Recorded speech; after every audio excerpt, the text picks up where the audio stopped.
I'm going to level with you now. Anyone who has escaped communist China, Russia, Cuba, or North Korea can see the writing on the wall.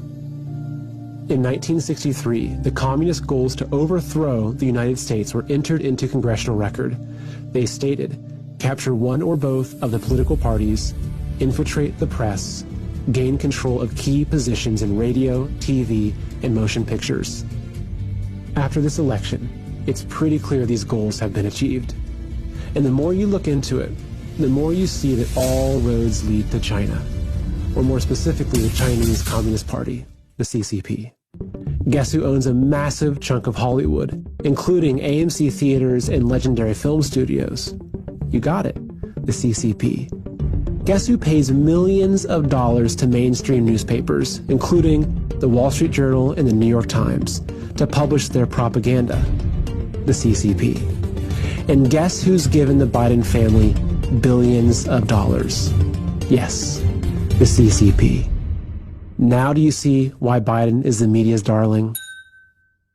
On the contrary, who's been the biggest thorn in the CCP's side? Who stood up to their abusive trade policies and slapped them with billions of dollars in tariffs? Who dismantled their stranglehold on manufacturing and brought American factories and jobs back home? Who stopped the pillaging of U.S. intellectual property? Who put serious penalties in place for violating religious freedoms? And finally, who had the guts to call a spade and rightfully point a finger at the CCP for concealing a virus that has crippled our entire world? President Trump. Now do you understand why they hate him so much? They've been coming after America, coming after you and I for decades, and their plan was basically complete. That is, until President Trump got in their way.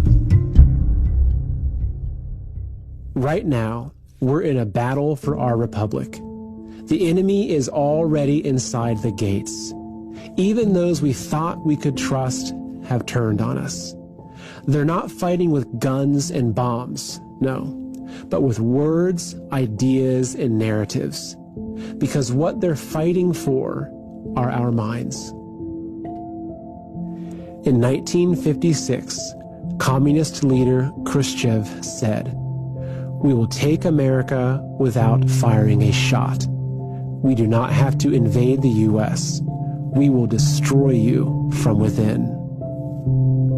I hope you can see now that the invisible enemy is communism, and the most deadly virus is the Chinese Communist Party. It sneaks into a country through the vices of corrupt politicians, businessmen, and people with power and influence.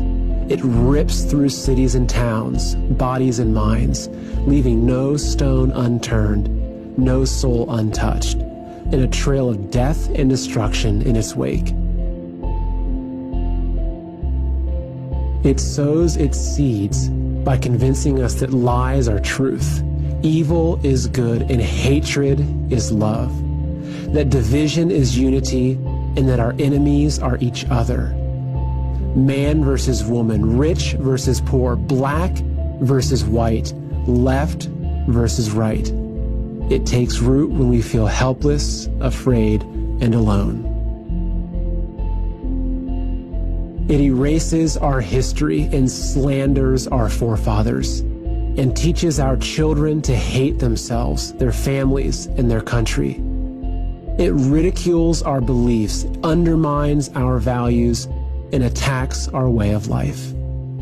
It even demands that we kneel down in shame. But we will not be ashamed. It can't pull the wool over our eyes anymore, because we know who we are. We fought to escape tyranny. We bled to end slavery. We revere the brave men who died to secure our freedom.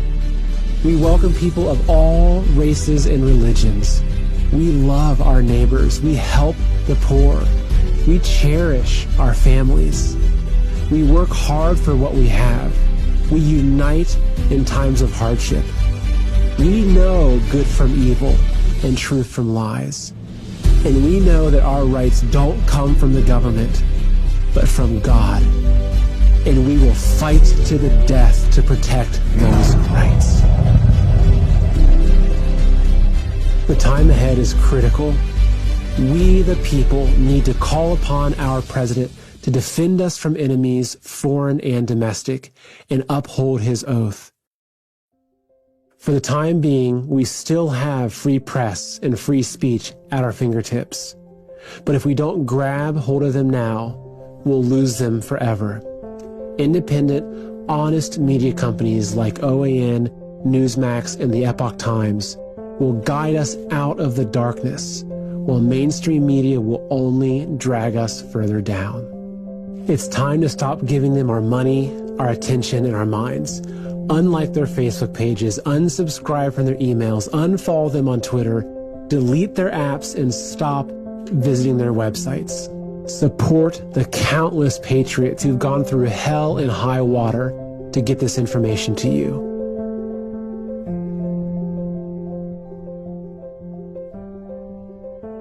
Like their content, subscribe to their channels, share their videos, spread their message. Stop using Google search. Google is censoring every result and robbing you of your right to know the facts. Start using DuckDuckGo and compare them. You'll be shocked. Get off Twitter and Facebook and switch to Parler. Join millions of patriots who have already turned their backs on these toxic companies who dare silence our voices. Join the millions of patriots who are standing up and rallying across the country, demanding justice and rejecting communism. Our enemies snuck in during the night and tried to use the media to lull us to sleep while they stole our country. But instead, they awoke the sleeping giant. We see them for who they are now. And they'll never be able to fool us again. They tried to trigger a great reset, but instead, they triggered a great awakening.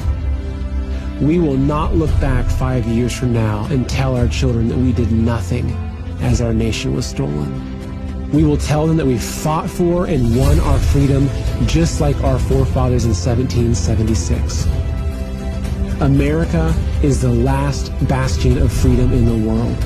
We are the only remaining threat to the CCP virus. If we fall, the world will fall. But we will not fall.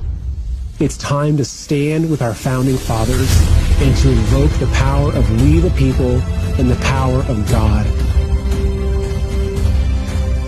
We are the patriots.